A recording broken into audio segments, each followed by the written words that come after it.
Bonjour à tous et bienvenue pour cette seconde vidéo de la série consacrée aux figurines du jeu Karak. Aujourd'hui, nous allons peindre Victorious, spadassin du donjon de Karak. Parfait pour continuer à progresser, pas de mélange, très peu de couleurs, 1 heure de peinture environ. C'est parti. Donc pour Victorious, je vais commencer par sa couleur de peau. Il a une couleur de peau plutôt claire. Je vais commencer par son visage et ses mains.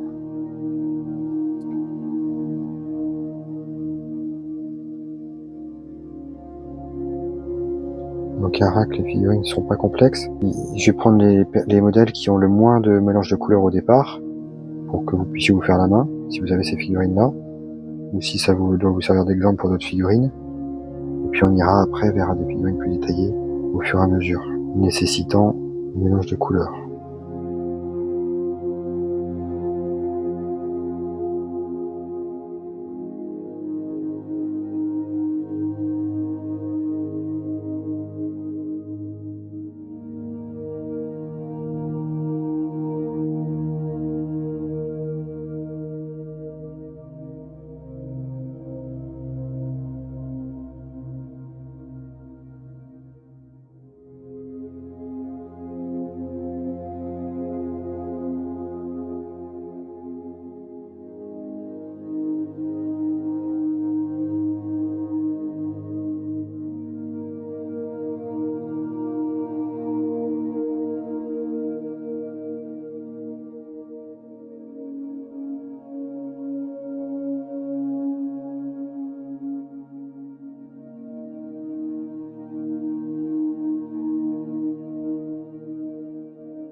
Une fois que nous avons fait la couleur de peau, nous allons utiliser du rouge naturel pour la plupart de la figurine, puisque ça va être la cape, la fourrure, enfin le panache sur le casque, pardon, l'armure, voilà, comme sur la carte. Donc ça va être extrêmement simple. Le rouge paraîtra un peu vif, mais on va l'atténuer après avec les shades, toujours avec l'ombre. Si vous avez suivi la première vidéo sur Oran, vous avez vu les shades à la fin. On va faire la même chose sur Victorious le spadassin, et ça donnera un effet texturé et rendra le rouge un peu moins brillant.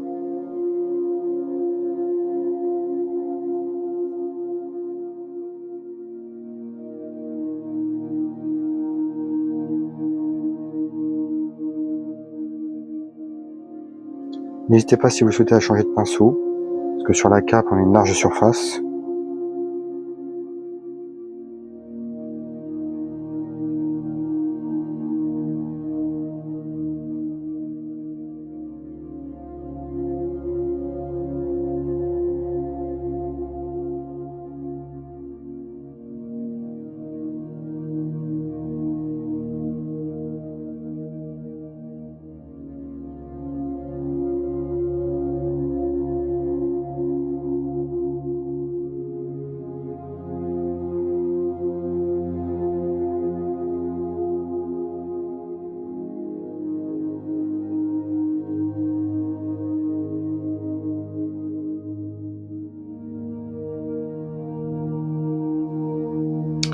Victorious, l'ensemble de son armure, comme la cape va être rouge, je me suis fié à ce qu'avait voulu faire l'artiste pour le design du jeu. Donc on va y aller, voilà, on continue sur le rouge.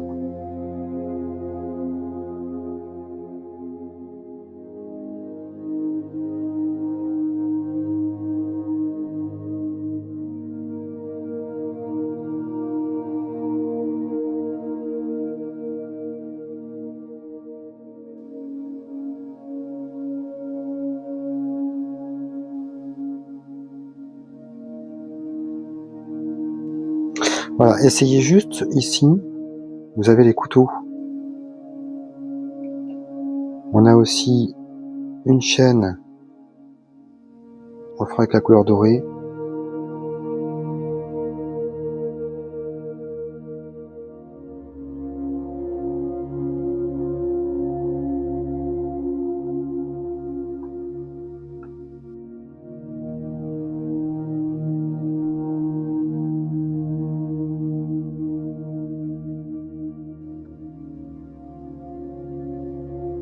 N'oubliez pas aussi, on a le petit brassard.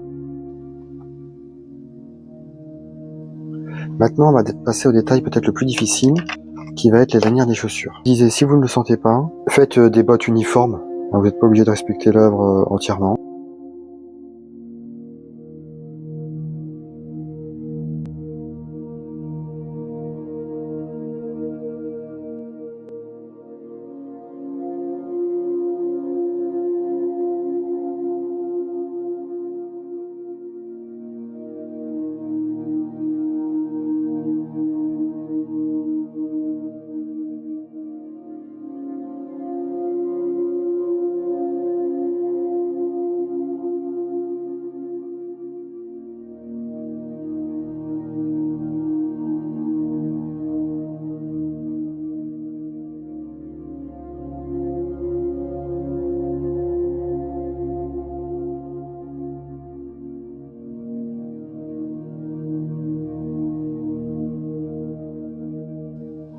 Et après, on va faire la semelle. Alors, la semelle, ça va être assez naturel parce que le socle, on va faire de la même couleur. Donc, ça va être assez simple. Hop. N'ayez pas peur justement de déborder légèrement sur le pied. Hop, voilà. Ça fera la semelle naturellement, confondue avec le socle rouge. Là, on va faire la semelle en rouge.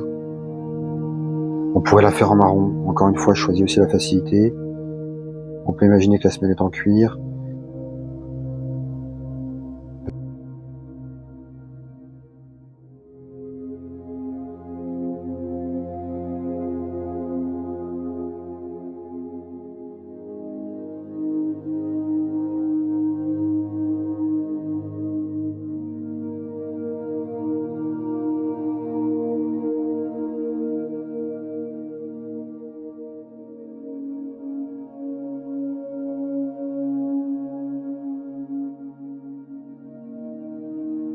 S'il y a besoin, parce que j'ai dépassé un petit peu avec le rouge, on rectifie avec la couleur chair.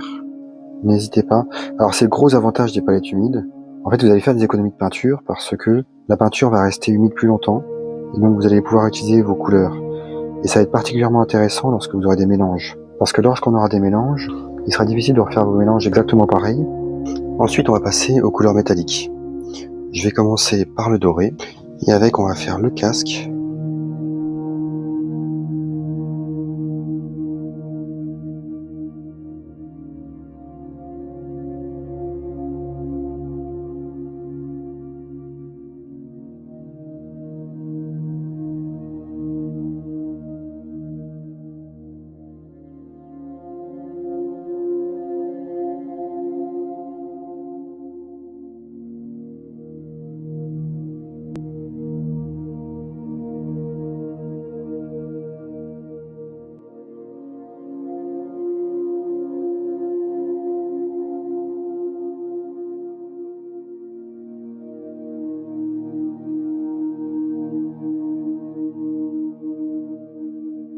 Voilà, je vais faire ces petits détails-là qui sont assez faciles. Ce sont les petits anneaux qu'il peut avoir sur la cape.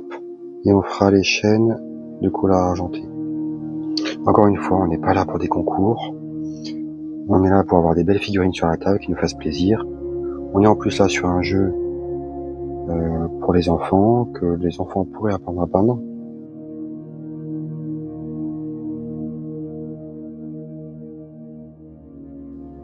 Sans oublier l'intérieur du bouclier.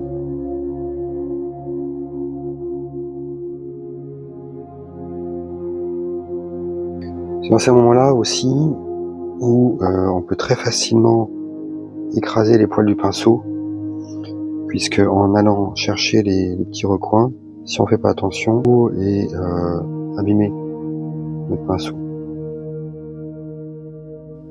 Voilà. Et à chaque fois, le tout, c'est d'aller chercher les bonnes positions, les plus confortables, pour être à l'aise, et peindre tout au détail. Parce que une fois qu'une partie de la peinture est plus sèche, on voit plus facilement les défauts. N'hésitez pas à revenir aux endroits que vous avez fait quelques minutes avant. Encore une fois, l'avantage de la palette humide, c'est que sur palette, la peinture sera sèche moins rapidement que sur la figurine. Donc le temps que vous passiez aux autres détails, votre peinture sur figurine sera déjà un petit peu sèche, vous pourrez y repasser, mais vous aurez encore la matière sur la palette. Donc maintenant, nous allons passer à la partie métallique argenté. À l'image de Oran, notre première vidéo sur Karak, je vais faire plutôt une partie métallique claire pour les héros. Et tiens, d'ailleurs, voilà, je me rends compte que j'ai oublié en doré la partie du manche de l'épée que je voulais faire et des petits détails sur la jupe. Donc, je sais pas comment on peut appeler ça.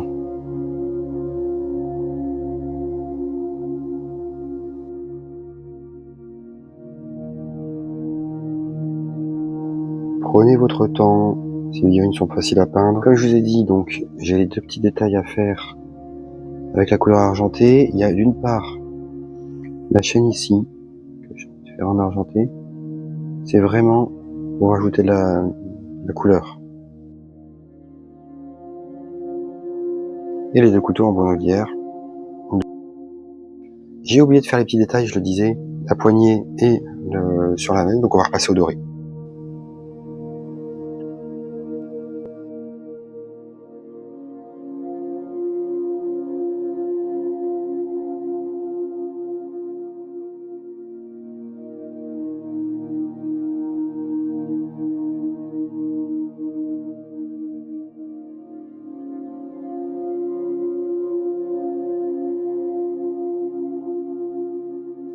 Et voilà, très simple, hein, assez rapide. Il nous reste le socle et les shades.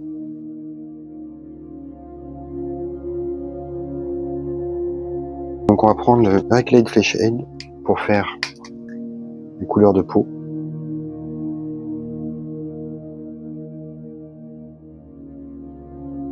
Et ça va se loger dans les creux pour former les muscles beaucoup plus facilement.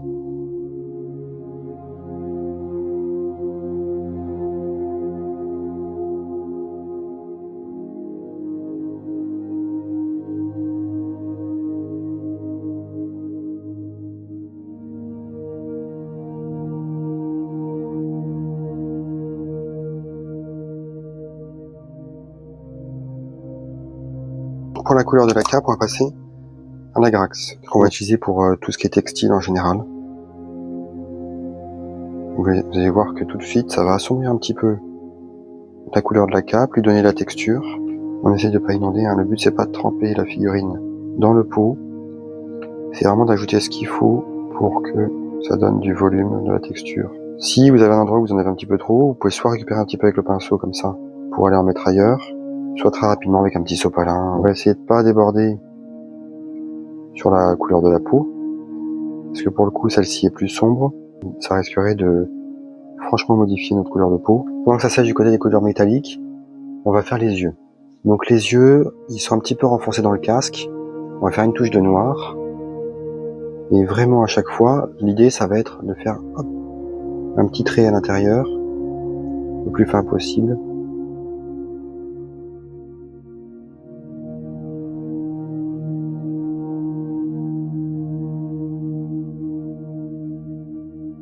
On a toujours plus de facilité avec l'œil gauche, puisqu'il est du bon côté pour notre positionnement.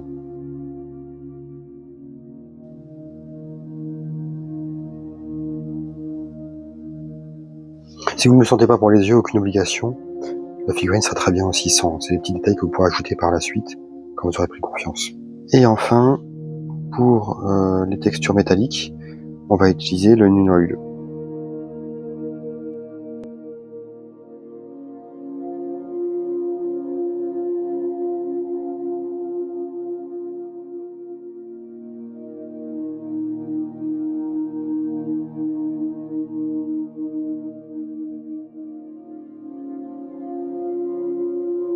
Et ça va supprimer les détails, hein, notamment sur le bouclier.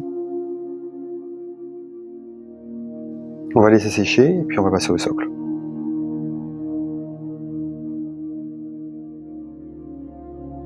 Pour le socle, on va utiliser notre base rouge. On va coller à la peinture du socle qui est donnée avec. Donc on va faire une base rouge.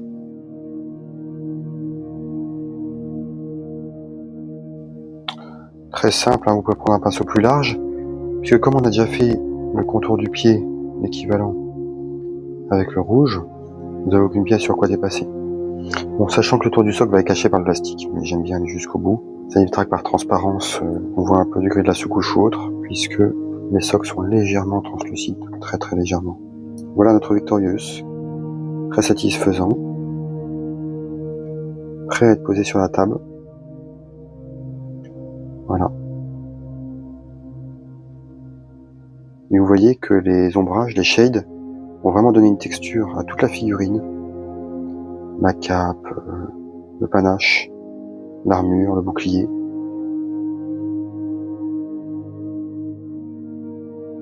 Merci à tous d'avoir regardé et à bientôt pour la prochaine vidéo de la série Karak avec Argentius, magicien de Karak.